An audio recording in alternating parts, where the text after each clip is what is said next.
we're back. I'm going to go ahead and shoot part 2 of this old Soviet bike. From what I understand, this is based on BMW's, I think it was called the R72, and that's the engine and everything else, the flathead design. I also found something else really interesting. That I think these are called Cossack bikes. Cossack. I don't know how a lot of things are pronounced. Starting to realize the more I make these videos, the how little I know. Should go back to school. Should ask an expert. Harley Davidson made the same bike. I think they made 1,000 of them, and they made it based on the BMW R72 as well. So it's pretty cool history that this design has really crossed continents, and so I'm actually more and more excited about having this bike and really wanting to get it back to running. All right, yada yada yada yada. Talk too much. Let's get to it.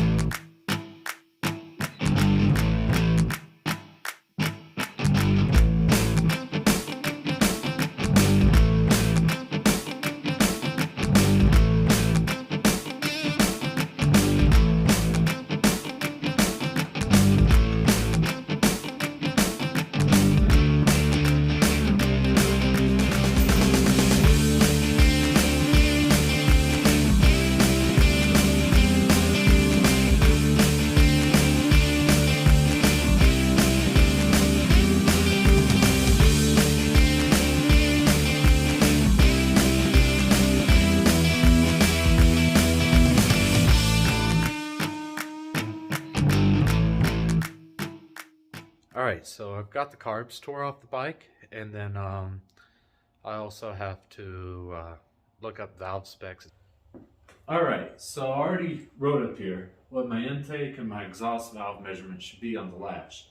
Part of what makes a 4-stroke engine work is valves. With those valves, there has to be some type of mechanism that opens up, that allows it to pull in air into the cylinder, and then it closes, it compresses the air, and then it ignites the air-fuel mixture, which drives the piston downward, gives the engine its power, and then as it comes back up, the exhaust valve opens and allows the hot, burned-up air-fuel mixture to escape.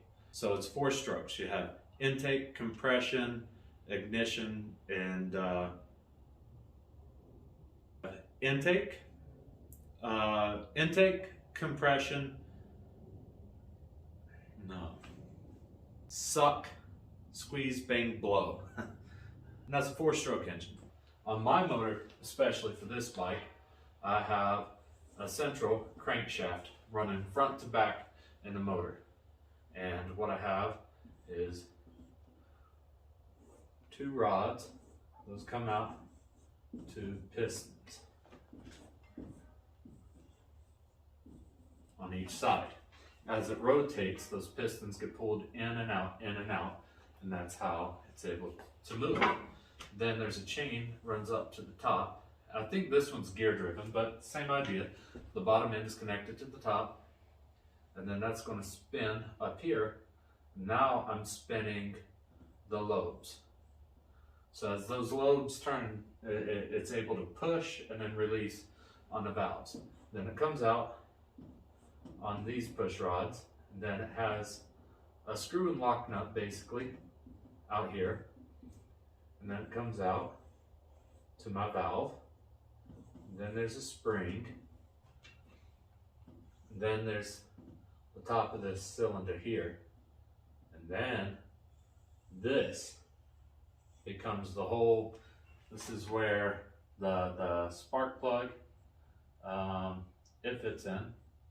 It's the worst spark plug I've ever seen in my life. Spark plug comes in, ignites their fuel mixture right here, and then all has to travel sideways to this valve, and then the intake and exhaust comes out of this portion that's still what would be considered cylinder here. So all of this is still the cylinder up here in the cylinder head. There's no moving parts or anything else. It's completely flat. But all the other cylinder heads, they are what contain the valves. And then you have exhaust gases coming out and then coming in, flowing down to these holes. You'll have your intake, and then you'll have your rotating assembly somewhere up here, like a overhead cam, single overhead cam here, and then rocker here, and then you'll have your little finger followers, and as that cam turns, they're going to turn and open and close valves. As that rotates, it's going to have some chain going to the bottom end. So, or a very complex bunch of gears. We could get into this all day. Plenty of other better YouTube videos to watch for drawings and explanations on this. So on my engine, with it being the flathead engine, so there's nothing up here mechanically moving. This is just a solid metal part, and the valves actually are running through the cylinder itself. So this is the whole cylinder. This right here is your intake, runs into the valves, and then it gets pulled down here into this. Down here is the piston. So on this, the airflow comes down in, then it compresses, and then it comes out the exhaust, which it has to flow all the way back up and back out. This gear rotates the cam. The cam raises and lowers the lifters. Here's my exhaust springs housed in here. The valves run all the way out. And you can see it opening and closing. What you can't see are the valves, unfortunately. So adjusting them, I'm going to need to watch my intake. That's my intake valve opening right there. And now I'm going to watch it close. Now I'm going to come over here, and I have to watch when that exhaust valve just starts to open. So again, now I have my exhaust valve over here. It'll open. It's going to close. My intake opens and closes. So as it's coming to close, which is about right now, I got to turn over the motor slow. It's starting to close. I'm going to come over here. I'm going to watch, see when this exhaust valve starts to move, which I can see it moving now, and don't think, yeah, there is not really any valve clearance at all. Oh, my bad. The valve was just opening. Let's watch for it. There, started to close. All right. But still, there's no clearance here. So I'm leaking out my valves because this engine, usually the valves, the seats have worn. And so what's happened is these valves have pulled back further up into the motor, and it closed up this space up here. And this up here is where you actually measure the valve clearance on a flathead engine. It's back here. So yeah, let's measure that.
All right.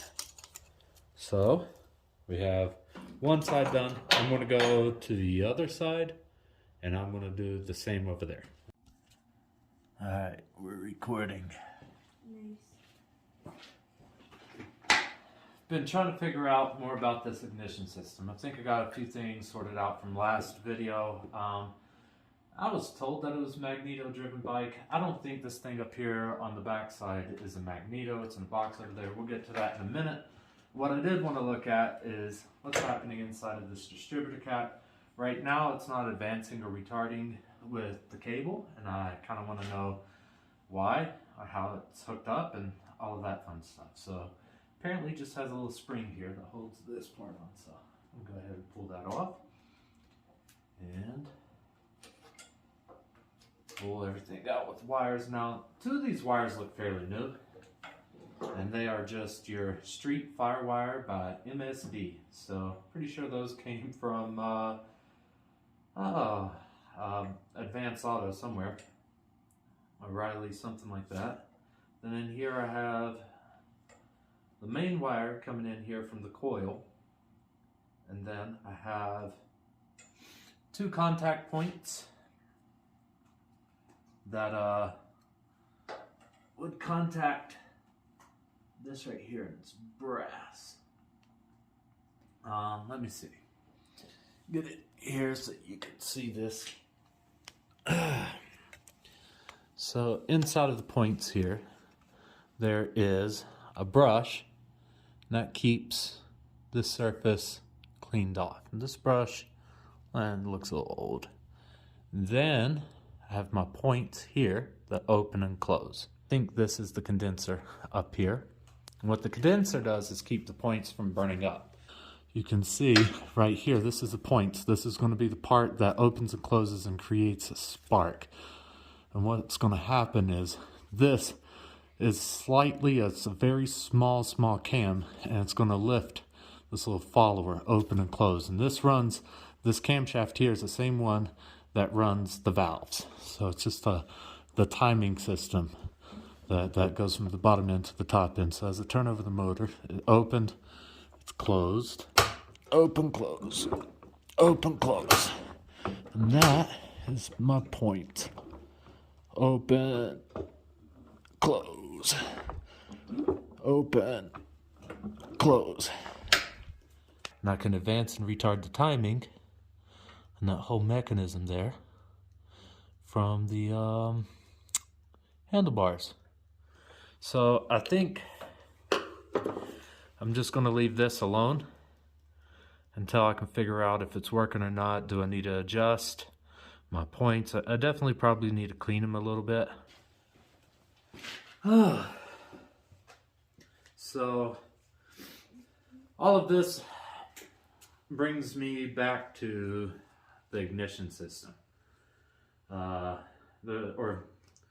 of this brings me back to more pieces of the ignition system, and trying to figure out how I'm going to get all those together. So I can't remember their name, but somebody commented on my first video that this was a voltage regulator, and I have to agree with them. I think they're right. So it's regulating the voltage coming out of this generator right here. There's some numbers on here that might make some sense. Nothing on there really does. I think there's a part number and stuff. So 6 volts, 65 watts. Only about 80% sketchy. We'll go with it. Oop. Okay, maybe it's a little higher than 80. Ugh. Yeah, it's not sketchy at all. Not sketchy at all. I don't do sketchy things, ever. Why would I do that? That's why you're doing what you're doing right now. I'm not doing anything. What are you doing? I don't know if I can spin fast enough. So I'm getting millivolts. Yes. Switch it over to DC now. See what happens here.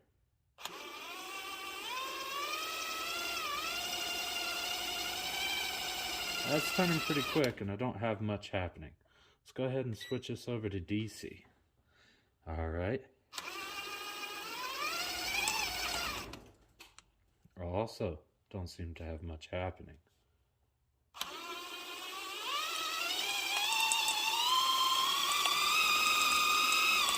Let's try AC again.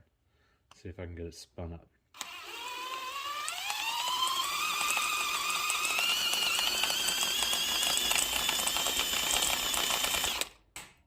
All right, so my generator does not put out anything, which is a little bit of a bummer, but hopefully I can take it apart and repair that. Shouldn't be the end of the world there on that one, but it will need to be taken care of. Not could possibly run